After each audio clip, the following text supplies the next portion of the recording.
Duel from Steven Spielberg is a very impressive directorial debut film. I was very, very impressed with the entire movie, from the directing to the way the driving scenes were shot to the sound and even the performance of Dennis Weaver. This really at heart is like a monster movie where the big truck is the monster. You know, we never see the actual driver, of course. So the focus of the antagonist is actually on the truck itself. And I love the design of the truck. It has all the license plates on the front grille, so it's like he's been doing this in different states, like like the truck is a serial killer or something.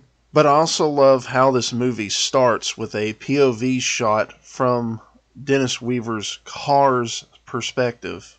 So it kind of lets you know from the get-go that the protagonist of the movie is actually the car.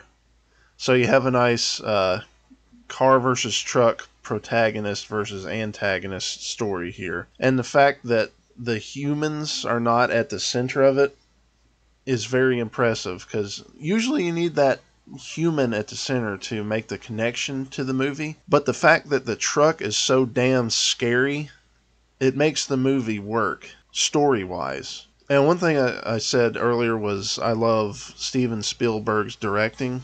What I mean by that is basically how he shot the driving scenes. The way he shot them makes it look like the cars are actually going, 70, 80 miles an hour on the freeway. But you know at heart that they're actually only driving 30 miles an hour or so. But the way he filmed it, where he placed the camera, the way he edited around it, it makes it seem like the car and the truck are going way, way faster than they actually are. And I also love how there's no like overdone, stupid expository dialogue.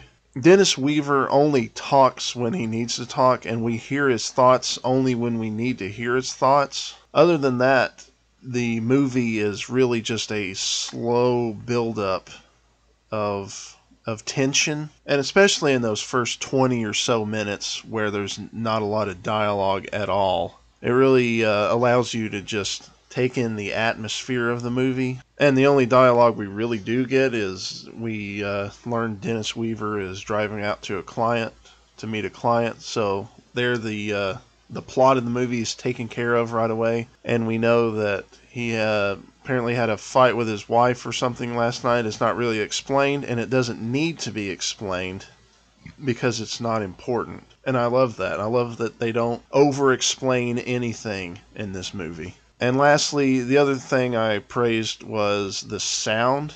I imagine it was very hard for the crew to get good sound out on the California freeway. But the way they manipulate the sound into making the truck versus car dynamic is beautiful. Every time the movie cuts to the truck, the sound gets louder and more intense. And then we cut back to Dennis Weaver in the car, and the sound is a lot quieter. Really all that we hear is either his thoughts or the radio. And then the truck will whoosh by, and there will be a big blare of sound. And I love that. It's like Steven Spielberg knew what to do with the sound to manipulate the audience's emotions. And it's great, because it worked on me. That truck, every time it would blare into the scene, it scared the shit out of me. And that's exactly what the sound editing of this movie was supposed to do, and it succeeded. So overall, very impressive debut from my man Steven Spielberg, one of the greatest directors of all time. If I saw this in 1971, I would have been blown the hell away. And thusly, I'm going to give this film 149.4372 farts out of a total possible 169.815 farts.